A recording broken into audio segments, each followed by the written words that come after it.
Ben oui, nœud papillon, les lumières derrière. C'est jour de fête.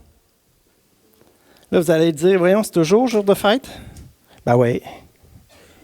Jésus il est digne d'être célébré à chaque jour. Amen. Si vous pensez au mot passion, à quoi est-ce que vous pensez? L'amour? Votre Église?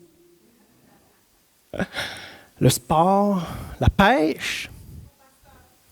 Ben oui, votre mari, hein, votre époux, votre épouse, c'est Priscille qui dit « mon pasteur ».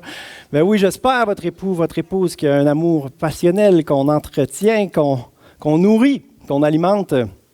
Votre travail peut-être, hein, votre profession, c'est votre passion. J'espère que vous êtes heureux dans votre travail. Le mot « passion ».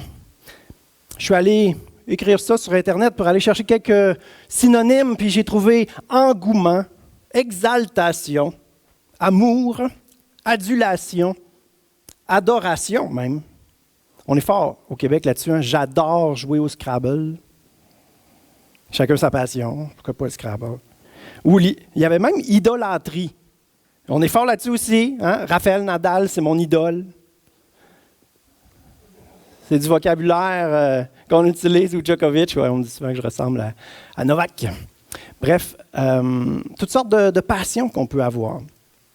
Mais le chrétien est appelé à développer une sainte passion pour quelque chose qu'on va étudier. On va plonger dans un sujet qui devrait être une passion profonde pour tous les chrétiens. Une passion à développer. Honnêtement, le mot adoration est pas loin d'être applicable, est presque applicable à cela. On est appelé à être passionné de ça, avoir de l'appétit pour ça, avoir soif, avoir faim. Cet appétit-là doit grandir, il doit se développer. On dit que l'appétit vient en mangeant. Effectivement, il faudra l'expérimenter, y goûter, le découvrir, le redécouvrir encore plus, parce qu'il y a tellement de richesse là-dedans, tellement de profondeur, tellement de bienfaits à recevoir. On est appelé à devenir amoureux, on est appelé à devenir passionné de cette chose. Mais de quoi s'agit-il? La nouvelle thématique dans laquelle on entre, mes amis, c'est passionné de la Bible. Là, vous n'y attendiez pas, hein? Vous vous attendiez pas à ça. C'est pour ça que le titre ce matin, c'est « Moi, passionné ». Là, tu te regardes derrière, il doit parler de quelqu'un d'autre. « Moi, passionné ».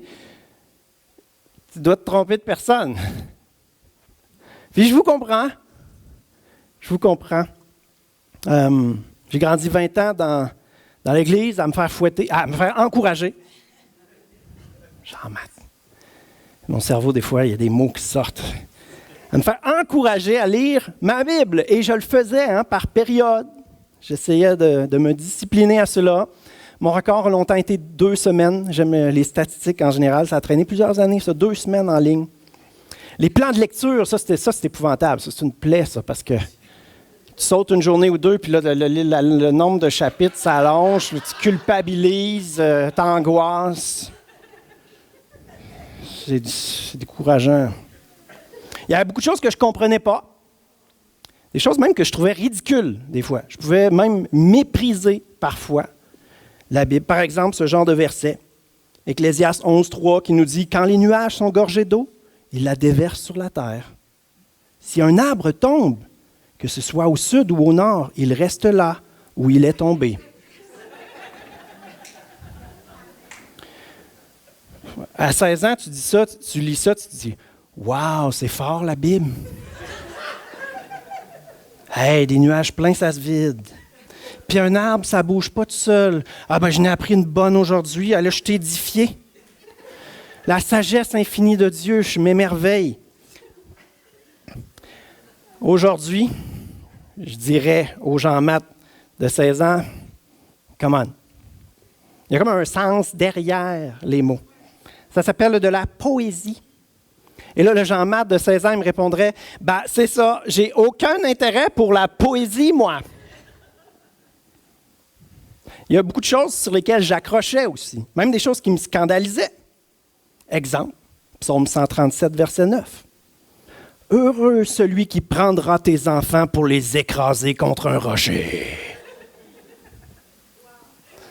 Ça, c'est pas parole de l'Éternel à appliquer demain matin, là, à votre ennemi.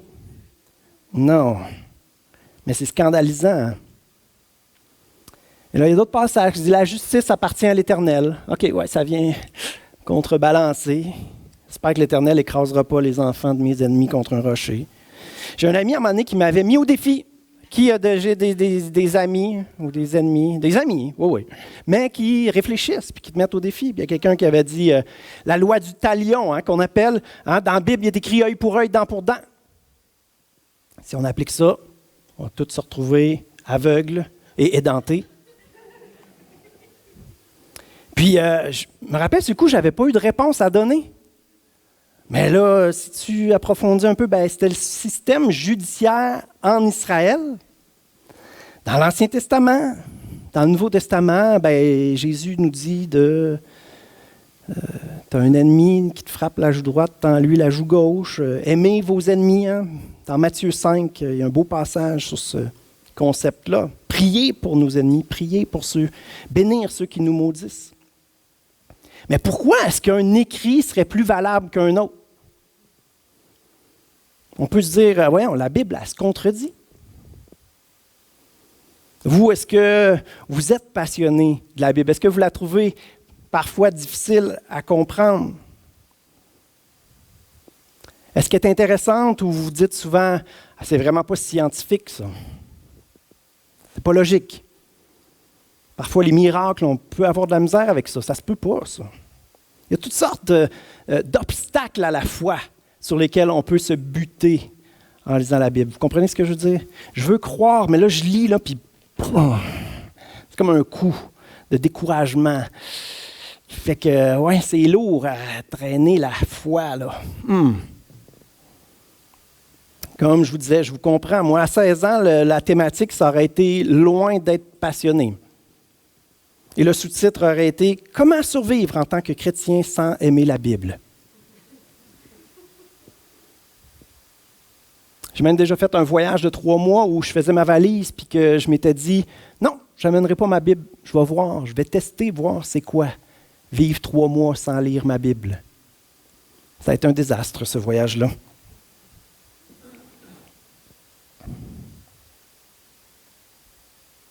Passionné de la Bible. Si pour vous, c'est difficile de lire la Bible, si vous êtes comme dans une saison où vous êtes un peu désintéressé, désillusionné par rapport à la Bible, je veux juste vous encourager, vous rassurer en vous disant que c'est normal pour l'être humain de se décourager, de ne pas avoir le goût. On sait qu'un chrétien s'est appelé à devenir amoureux de Jésus. Amen. C'est appelé à être un enfant de Dieu émerveillé par son Père. C'est appelé à être un guerrier dirigé par le Saint-Esprit. Mais sa principale source de révélation et sa référence pour sa vie, ça doit être la Bible. Ça doit toujours être la Bible. Ça doit être ça qui le suit toute sa vie. Toute notre vie. C'est ça qui va solidifier les 3 aspects que j'ai écrits en haut. C'est ça qui va faire grandir. Ça, c'est l'outil principal pour grandir dans ces aspects-là, de plus en plus amoureux de Jésus, émerveillé par Jésus, par mon Père céleste, dirigé par le Saint-Esprit, capable de discerner la volonté de Dieu. Oh, oh, oh. Combien savent que ce n'est pas toujours facile de discerner? Quel est l'outil qui va nous aider à développer notre discernement? L'outil numéro 1 que Dieu va utiliser, c'est sa parole. Souvent, on veut que Dieu nous parle. C'est super. Oui, il faut être à l'écoute de Dieu, mais Dieu a parlé beaucoup. Pourquoi ne pas s'intéresser? Pourquoi pas étudier ce que Dieu a déjà dit? Ça va nous aider à filtrer ce qu'on pense que Dieu nous dit, parce qu'on est capable de se parler nous-mêmes. Ce qu'on entend dans le monde peut nous parler. L'ennemi peut nous parler. Dieu veut nous parler. Est-ce qu'on est capable de discerner tout ça? Puis c'est une bonne connaissance de la parole de Dieu qui va nous aider à grandir à ce niveau-là. Notre foi est basée sur une expérience. On a pris la Sainte Seine tout à l'heure, puis j'ai parlé de ça, cet aspect-là nécessaire, central dans la vie chrétienne, d'avoir eu une expérience avec Jésus. Une expérience qui change tout, d'avoir compris que son sang versé à la croix, notre pardon, notre victoire vient de cette puissance-là, notre sainteté, notre justice, l'accès qu'on a au Père. Une expérience qui débute à un moment donné, puis qui grandit, qu'on comprend toujours plus et qu'on vit toujours plus et toujours mieux. L'expérience, extrêmement important, c'est une relation qui commence avec Dieu. C'est extrêmement important. Toutefois, notre foi doit être basée sur une bonne compréhension de la Bible. Redécouvrir peut-être la Bible, approfondir notre compréhension. Ce matin, on va regarder au texte écrit par un passionné, mais de chez passionné de la Bible. On va regarder à un psaume, celui qui parle probablement le plus directement de la parole de Dieu. Un psaume tout petit, juste 176 versets. Effectivement, c'est le plus long chapitre de la Bible. Est-ce qu'il y en a qui le savent? Psaume 119. Ouais, il y a des gens qui connaissent déjà la Bible. Je ne sais pas si cette série-là va être pertinente. Ah, oui, votre passion pourra augmenter pour les Écritures. Voici quelques versets. Je l'ai lu dernièrement, puis ça m'a saisi. J'ai autant de joie à suivre tes instructions que si je possède tous les trésors. Ouvre mes yeux pour que je contemple les merveilles de ta loi. Tes instructions font mon plaisir. Ce sont mes conseillères. Je fais mes délices de tes commandements. Je les aime. Il est fou raide. Il est fou d'amour pour la parole de Dieu. Loi, est-ce que dans votre tête, loi, directive, commandement, ça sonne comme quelque chose de passionnant, de merveilleux, de magnifique, desquels on se délecte? Attendez, à la fin de la série, vous allez pogner la piqûre, vous aussi. Vous allez devenir passionné des Écritures. 2 autres versets comme ça. Je fais mes délices de ta loi fait mon plaisir. Et honnêtement, on est rendu au verset 77 sur 176. Et ça continuait, cet aspect-là de la joie, de s'émerveiller, toutes des émotions positives, extraordinaires par rapport à l'étude de la Bible. Puis à ce moment-là, c'est l'étude du Pentateuque, des 5 premiers livres de la Bible. Il n'y a pas grand-chose de plus que ça, au temps du roi David. Pouvez-vous vous imaginer triper sur la Bible comme ça? Triper dans notre génération, ça veut dire vraiment aimer ça beaucoup. OK? Il n'est pas question d'acide ici. Est-ce que vous pouvez vous imaginer passionné de la Bible comme ça? De vous délecter, vraiment de passer un temps à lire puis être comme que c'était bon aujourd'hui. Wow! Vous émerveillez en lisant la Bible. Si on veut connaître Dieu, un aspect incontournable, ne peut pas passer par-dessus, ne peut pas passer à côté, ne peut pas passer par en dessous. Apprendre à aimer la Bible, la lecture, la méditation et l'étude. 3 choses différentes. Lire la Bible, méditer les Écritures et étudier les Écritures. Je ne sais pas si vous avez déjà essayé les 3. Déjà là, c'est peut-être quelque chose à vous rappeler de ce message-là. Je vais essayer ces 3 choses différentes-là. Lire, ça veut dire prendre un beau gros passage puis passer au travers. Étudier, c'est s'arrêter un peu pour faire des recherches, essayer de comprendre certaines choses. Des passages qui, un répond à l'autre. Puis méditer, c'est quand le Seigneur dépose quelque chose sur ton cœur, puis là, j'essaie de ne pas utiliser le mot ruminer. Tu le médites. Ça mijote dans ton cœur, puis là, ça prend vie. Comme une semence qui tombe puis qui va pousser tranquillement parce qu'on l'arrose, parce qu'on demande à Dieu de faire pousser la vie de ça. Notre référence comme chrétien doit toujours être la parole de Dieu. Je ne sais pas, vous avez probablement déjà entendu des dieux maudits qui se sont avérés. Comment avoir du discernement? Hein? Oui, en connaissant Dieu, en connaissant le cœur de Dieu, c'est extrêmement important, mais c'est nécessaire d'avoir une solide compréhension de l'ensemble des Écritures. Quand on regarde juste à une chose, souvent on perd de vue l'ensemble. Puis c'est l'ensemble qui nous permet de relativiser. On ne peut pas faire justice à un message, à quelque chose si on ne le voit pas dans l'ensemble. Si on regarde juste à cette chose-là, on va lui donner trop d'importance. C'est en regardant l'ensemble qu'on est capable de comparer et de bien juger. Chacun pour notre part, nous devons progresser dans notre connaissance de Dieu, connaissance de sa parole. Regardez le genre de bienfaits qui se développent dans nos vies quand on approfondit la parole encore dans le psaume 119. Il demande à Dieu, affermis mes pas dans ta parole. La révélation de tes paroles éclaire.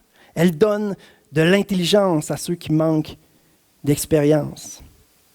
Il y a beaucoup de paix pour ceux qui aiment ta loi et rien ne les fait trébucher. Est-ce qu'il y en a qui aspirent à ça, qui aimeraient ça, avoir cette stabilité-là, cette solidité-là, d'être affermis? C'est ça qui permet de prendre des décisions, poser des gestes, faire des choix constructifs qui vont faire qu'on va avancer dans notre vie, qu'on va construire sur la vérité. C'est ça qu'on découvre, la vérité. C'est ça qui fait qu'on est inébranlable. Elle donne de l'intelligence, elle donne une paix, une confiance. Les deux éléments clés qui vont revenir dans cette série-là pour développer cette passion-là pour la Bible, c'est de recevoir de la part de Dieu. Il y a un aspect d'expérience, un aspect de communion, de connexion avec Dieu. Recevoir quelque chose de façon personnelle pour sa vie. Ça va être un aspect. Et l'autre aspect, c'est de mieux comprendre. Les deux sont extrêmement importants. Donc, le premier, recevoir de façon personnelle, ça, c'est d'expérimenter la révélation de Dieu. Ça, c'est quand il y a, moi j'appelle ça un feu d'artifice dans ton cœur. C'est quand tes yeux s'ouvrent. Eureka! Wow! C'est quand tu lis ta Bible, puis tout d'un coup, il y a un mot. Il y a juste lui que tu vois dans toute la page. Puis ce mot-là, tu t'en rappelles le reste de ta vie. Il rentre dans ton cœur, puis ça change ta façon de voir la vie. Ça change ta façon de voir la vie que Dieu veut que tu mènes. Ou ça change ta façon de voir Dieu. Et ça change tout. Une révélation de la part de Dieu. Chacun pour notre part, on a besoin d'expérimenter Dieu. Une relation personnelle avec Dieu, personne ne peut l'avoir pour toi. De recevoir des belles paroles du pasteur le dimanche matin, ça ne le fait pas. C'est édifiant, mais c'est de la part de Dieu qu'il faut recevoir. Puis j'espère, c'est ça qu'on prie, qu'à travers le message, le Seigneur parle à votre cœur. Puis moi, s'il vous dit quelque chose qui n'avait pas rapport avec le message, ça ne me dérange pas. Ce qui est important, c'est que vous receviez quelque chose de la part de Dieu. C'est ça qui est important. Connaître Dieu personnellement. Le mot « connaître » a une connotation d'intimité, d'expérience, de relation. Ce n'est pas juste d'avoir des informations. Là, n'ayez pas peur, ce n'est pas tout le monde qui est appelé à enseigner les Écritures. Puis je pense que ce premier aspect-là va nous rappeler ça toujours dans cette série-là, que l'important, c'est de recevoir quelque chose de la part de Dieu. L'important, ce n'est pas de devenir un érudit de la parole de Dieu qui peut enseigner tout le conseil de Dieu. Non, ce n'est pas l'appel de tout le monde. Toutefois, tout le monde a une intelligence. C'est un don que Dieu nous a donné. Notre intelligence va être sollicitée dans cette série-là. Ça veut dire qu'il va y avoir un travail à faire. Qui aime le mot travail? Mais quand on est passionné, on ne regarde pas à dépense. Alors là, dans cette série-là, on va devenir de plus en plus passionné et on va travailler de plus en plus avec joie parce qu'on va réaliser tous les bénéfices, tous les bienfaits qu'il y a de creuser. On creuse, on découvre des trésors. Hein? Ça vaut la peine de creuser. On va prendre goût à travailler dans notre étude de la parole.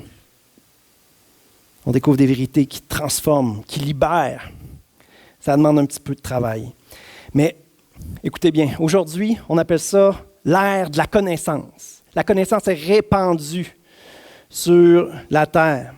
Et on ne peut pas se permettre, comme chrétien, en 2022, d'avoir une idée vague, sans réflexion intelligente par rapport à nos soi-disant convictions, croyances.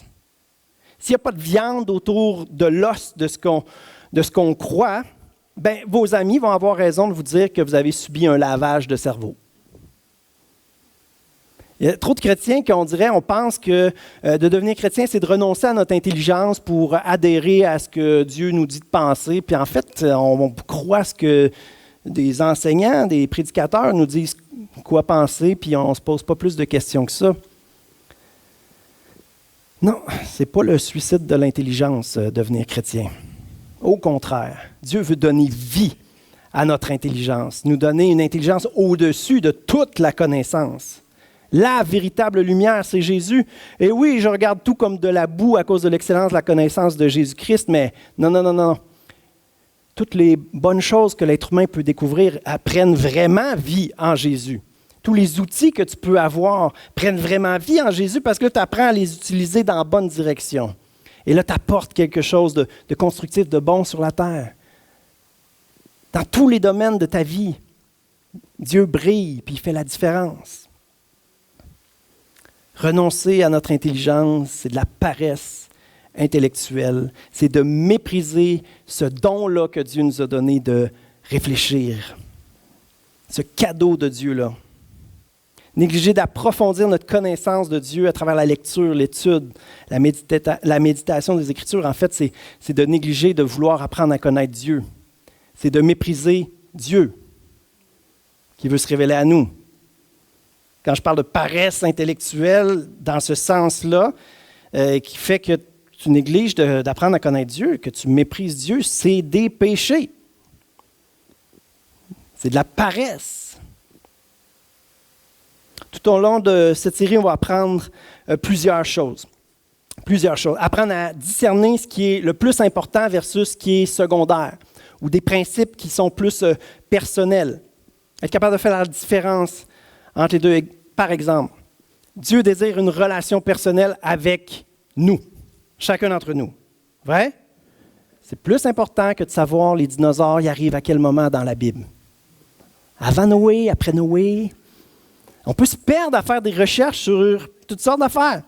Ce qui plaît à Dieu, comment le servir, comment vivre pour lui de façon fidèle, c'est plus important que de savoir les signes de la fin des temps.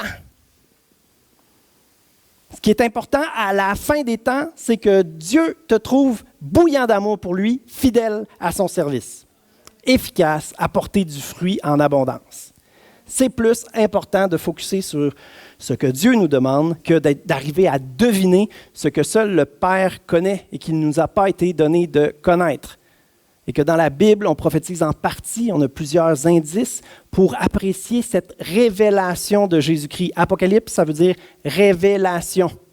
Dans les Bibles en anglais, ils y ont pris le vrai mot « revelation ». Je trouve ça tannant quand on a des mots tirés du latin ou du grec ou de l'hébreu qui ne veulent rien dire pour nous, francophones. Apocalypse, ça devrait être le mot « révélation ». Même chose pour Évangile, ça devrait être « bonne nouvelle ». Racontée par Matthieu, bonne nouvelle, la bonne nouvelle racontée par Luc. Pas 4 bonnes nouvelles différentes, la bonne nouvelle racontée par Matthieu, Marc, Luc, Jean. Apocalypse, révélation de Jésus-Christ. Si ton étude de l'Apocalypse ne t'amène pas à avoir hâte à cette révélation ultime de Jésus-Christ, ne t'amène pas à adorer Jésus-Christ, tu passes à côté du but du livre. C'est un indice qu'on se met à donner trop d'attention à des détails, à des choses secondaires. Extrêmement important de savoir cibler ce qui est le plus important. L'amour est plus important que le parler en langue. Le fait que Dieu a promis d'être toujours avec nous est une promesse universelle. La promesse que la femme enceinte, la femme stérile va enfanter, elle n'est pas universelle. On peut lire la Bible et sentir que ce passage-là s'applique à nous, mais parfois, ce n'est pas le cas. Mais pourtant, il est écrit dans la Bible à plein de reprises. La femme stérile enfantera. Oui, oui. Comment discerner? On va apprendre à se démêler dans l'histoire. Particulièrement là, dans l'Ancien Testament, c'est mêlant, pas à peu près. Les livres ne sont pas placés en ordre chronologique. Ils sont placés en catégories. Le Pentateuque, les livres historiques, les livres poétiques, les livres de sagesse, les prophètes sont placés en catégories. Et si on les mettait en ordre chronologique, ça s'entrecroiserait tout. Tu aurais un bout d'un Samuel, un bout d'un roi, un bout de chronique. Ah, le prophète arrive là. Ça serait tout un par-dessus l'autre. Pourquoi c'est comme ça? Parce que ce qui est important pour quelqu'un du Moyen-Orient, c'est encore comme ça. Eux, leur façon de comprendre les choses fonctionne comme en accordéon. Ils partent large, ça vient au cœur du message, puis après ça retourne plus large, puis la fin fait écho au début. Mais là, nous, on ne pense pas comme ça. Nous, on aime une belle construction de petit à cœur du message, application. On pense différemment. En Asie, on pense de façon circulaire. Tu as un élément, puis là, ça prend de l'expansion, puis ça s'éloigne du centre. C'est des façons de penser différentes. Et c'est pour ça que c'est important de faire un travail pour se démêler là-dedans. L'ordre chronologique et la façon de penser. Ça demande un travail. Nous, on aime l'ordre chronologique, puis on aime catégoriser les choses pour bien les comprendre. On les comprend bien comme ça parce que notre cerveau fonctionne comme ça, parce qu'on a toujours appris comme ça. Et là, on va voir, le décalage culturel. La Bible a été écrite par 40 auteurs à peu près, entre v'là 3300 ans et v'là 1900 ans. Sur l'espace de 1400 ans, ça a été écrit. Ça date quand même. Quand on pense qu'au début du siècle, c'est déjà très différent de nous. Les parchemins, c'est de la peau d'animal à ce moment-là. Le papier n'a pas été inventé. À cette époque-là, la longueur de cheveux des femmes est très importante. Les tatous, c'est directement lié au culte idolâtre. C'est normal de se sentir parfois un petit peu loin de la réalité des personnages bibliques. Et là, c'est pour ça que c'est important de se démêler un petit peu, pour comprendre. Le message, c'est quoi, en fait, en bout de ligne, là, dans cette histoire-là? OK, puis comment ça s'applique aujourd'hui? Alors qu'il y a un monde de différence entre les deux, alors qu'il y a une distance incroyable. J'ai parlé de différents genres de textes. On ne lit pas un livre historique qui raconte des faits d'un personnage comme une parabole, qui est une histoire inventée. Une parabole, c'est un peu comme une blague. Une blague, il y a plein... C'est pas important les détails. L'important, c'est le punch à la fin. Le punch à la fin, il est drôle. La parabole, c'est pareil. Il y a plein d'éléments, puis là, il y a une fin surprenante. Puis là, les intelligences s'ouvrent, on comprend quelque chose. Alors, ce qui est important, c'est d'aller voir ceux à qui a été racontée cette parabole-là. Qu'est-ce que ça voulait dire, ce contexte-là? Puis c'est quoi qui est surprenant en bout de ligne? OK, nous, ça veut dire quoi aujourd'hui? Quand on prend une parabole et qu'on décortique tous les détails comme c'était la théologie qu'il fallait tout construire à partir d'une parabole, on passe à côté de cette façon de communiquer-là. J'ai parlé de poésie qui peut être surprenant un peu parfois, des images qui ne nous disent pas grand-chose, des comparaisons particulières. Il y a beaucoup de poésie dans les versions originales. C'est très difficile de traduire de la poésie. On ne peut pas vraiment la traduire parce que ça ne rend pas du tout le message de ceux à qui c'est écrit au départ. C'est tellement culturel, la poésie. Alors, il faut adapter la traduction pour qu'on comprenne aujourd'hui c'est quoi qui est communiqué à ce moment-là.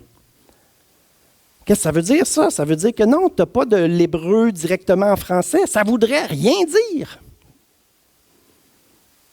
Alors, l'aspect des traductions, différentes traductions de la Bible, c'est extrêmement important.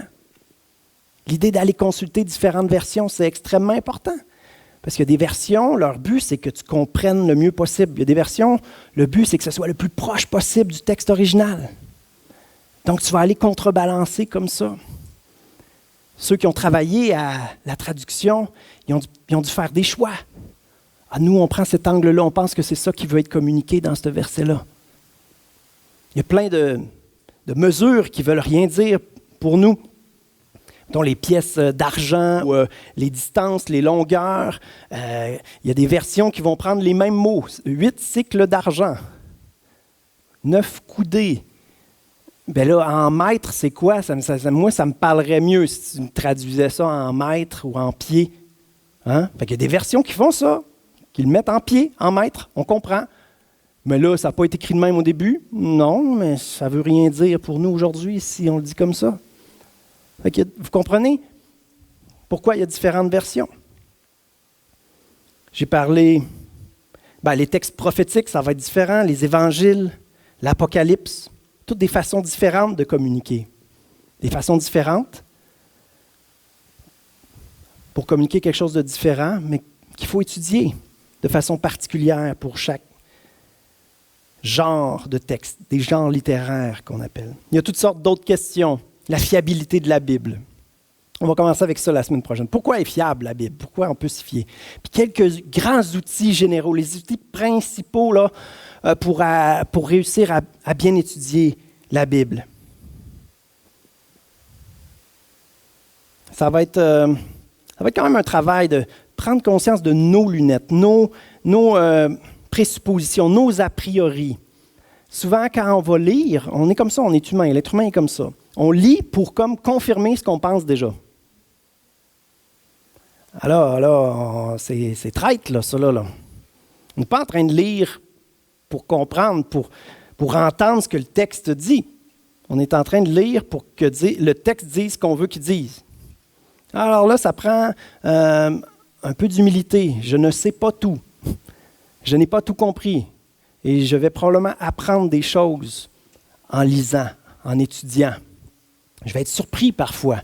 Si on n'a pas d'humilité, si on n'est pas ouvert à être surpris, on va juste consolider nos convictions personnelles, puis toute notre vie, on va être de plus en plus borné, puis bien convaincu de nos affaires. Mais aucune humilité, aucune ouverture. Ah, l'ouverture, c'est dangereux, ça, tu vas pouvoir en venir à croire n'importe quoi. Tu n'as pas le Saint-Esprit qui te dirige, tu n'as pas ciblé c'est quoi l'essentiel de ta foi. Ça déstabilise de réfléchir un petit peu.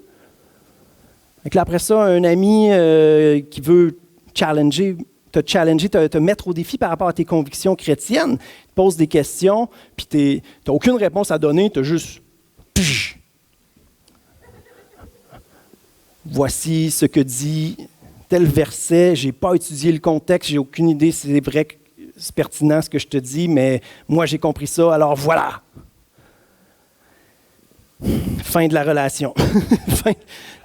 fin de la discussion. Non, ce ne sera pas si compliqué que ça. Parce qu'un enfant peut comprendre l'essentiel. Mais il faut juste accepter, il faut juste reconnaître que d'enterrer ses dons, c'est un péché. Dieu nous a donné une intelligence, chacun pour notre part, en fonction de nos dons, on va être encouragé à travers cette série-là à progresser, à avancer, à solidifier, à se nourrir de la parole pour devenir de plus en plus solide, de plus en plus fort. À découvrir Jésus qui est le fondement, la fondation, pour pouvoir construire notre foi, construire notre raisonnement sur lui. Il va renouveler notre intelligence, il va nous donner une perspective plus élevée. On a parlé d'intelligence, on a parlé de sagesse, on a parlé de solidité, toutes des choses qui se développent alors qu'on approfondit la Bible, la parole. On a été créés pour prendre vie en accueillant la parole de Dieu. Une parole et je serai guéri. Une parole et je prends vie. On a été créés pour ça, pour être en amour avec Dieu, être passionné, d'apprendre à le découvrir à travers la vie, oui, mais en ayant la Bible comme référence. Plus concrètement, la table des matières, on pourrait dire, de ce qui s'en vient dans les prochaines semaines. Le premier aujourd'hui, c'était pas sûr si je suis passionné, mais est-ce qu'il y en a qui sont ouverts à pogner à piqûre? À le développer cette passion-là. On va regarder au texte historique. Moi, c'est quelque chose qui me passionne. Se démêler dans l'histoire. Ça ouvre les yeux sur bien des choses. Comprendre les prophètes, comprendre les évangiles. Jésus qui est au cœur de cela. Les paraboles, c'est un genre littéraire qui gagne à être étudié à part des évangiles. La sagesse. Il y a des livres de sagesse, Proverbes, Ecclésiastes, d'hier et aujourd'hui. Comprendre les récits poétiques. On va se pencher sur le livre des cantiques, d'où le Vive la romance. Je ne sais pas si on va se rendre à Saint-Valentin, ça serait pertinent, mais non, je ne pense pas qu'on va se rendre à Saint-Valentin. Comprendre les épîtres et les textes apocalyptiques, donc dans Ézéchiel, Daniel et le livre de la révélation de Jésus-Christ. Il faut s'en rappeler de celle-là, s'il vous plaît. Et j'aimerais qu'on termine. Comment mieux terminer qu'en lisant la parole de Dieu? Amen? Alors, on va lire un segment qui m'a particulièrement saisi dans le psaume 119, verset 97 à 105, qui dit « Combien j'aime ta loi, je la médite toute la journée. Tes commandements me rendent plus sage que mes ennemis, car je les ai toujours avec moi. Je suis plus perspicace que tous mes maîtres, car je médite tes instructions. J'ai plus d'intelligence que les vieillards, car je respecte tes décrets. J'écarte mes pas de tout mauvais chemin, afin de me conformer à ta parole. Je ne me détourne pas de tes sentences, car c'est toi qui me les as enseignées. » Vous voyez cet aspect-là de recevoir de façon personnelle. Que tes paroles sont douces pour mon palais, elles sont plus douces que le miel à ma bouche. Grâce à tes décrets, je deviens intelligent. C'est pourquoi je déteste toute voix de mensonge. Ta parole est une lampe à mes pieds et une lumière sur mon sentier. Elle me guide dans le bon chemin. Elle m'aide à discerner. C'est la clé pour apprendre à discerner la volonté de Dieu pour nos vies, d'approfondir notre connaissance de Dieu, notre compréhension, notre connaissance globale des Écritures. Oui, on va avoir besoin souvent des conseils de quelqu'un de sage, de quelqu'un qui a plus d'expérience, mais on a besoin de se laisser enseigner par le Saint-Esprit qui a inspiré les Écritures et qui veut les révéler à notre cœur. Chacun pour notre part. Si on n'a pas expérimenté ça, des petits cadeaux, des perles que le Saint-Esprit veut déposer sur notre cœur de manière personnelle. Quand on dit « c'est mon pain quotidien », c'est pas le pain réchauffé de quelqu'un d'autre. C'est un pain frais concocté par ton Père Céleste juste pour toi. Mon pain quotidien. J'ai besoin de recevoir de la part de Dieu, c'est vital. C'est vraiment le but, le rôle du Saint-Esprit, de nous enseigner, d'ouvrir notre intelligence pour qu'on découvre, qu'on comprenne toujours plus la grandeur de Dieu. Il y a une louange qui va se développer en nous à travers cette série-là. Parce que plus on découvre combien Dieu est grand, combien Dieu est merveilleux, comment sa sagesse est grande, ben on veut le louer, l'adorer pour ça. On va être passionné. On va développer une louange passionnante alors qu'on fait un travail pour essayer de comprendre. Et plus on va connaître Dieu, plus notre intimité va grandir aussi avec lui. Est-ce qu'il y en a qui aimeraient que leur soif augmente. Hein? On va prier ensemble.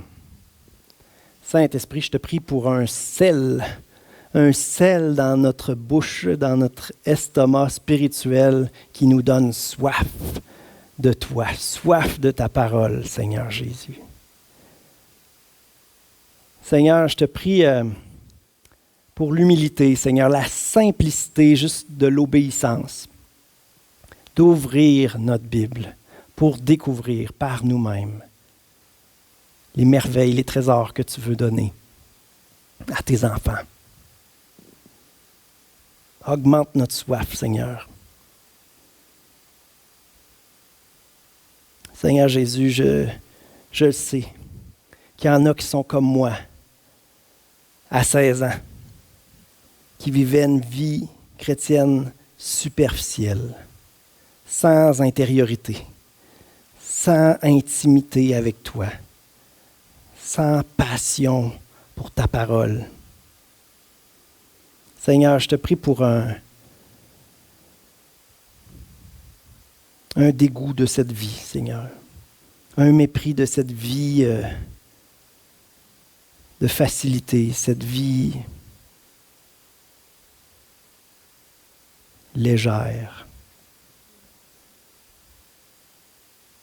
Qu'on puisse reconnaître, Seigneur, que si on ne construit pas sur la vérité et par la vérité, on est en train de construire par défaut sur des mensonges et par des mensonges.